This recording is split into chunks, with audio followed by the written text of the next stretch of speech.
Hi guys, nandito na tayo guys sa malapit na sa Bouncer. Ayan guys, may dala akong ufa na dark sa Tagalog.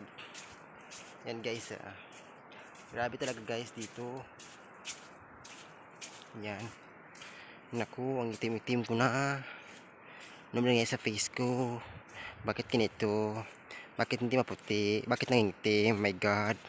Ano nangyari guys? Tanong ko sa inyo guys, bakit ganito ang face ko? Kasi sobrang init dito sa Pilipinas guys. Ayan guys, grabe. Oh, ayan. Sobrang init kaya madala ako sa isang umbrella girls. Ayan guys, 'di ba guys? Kapag ka dito sa Pilipinas guys, ang balat mo, balat ng lofa, etikas, masyadong maitim. Ayan oh. Oh, ayan. Sikat ng araw guys. Oh my God. Tapos guys, daan tayo sa tubig na hindi masyadong malalim.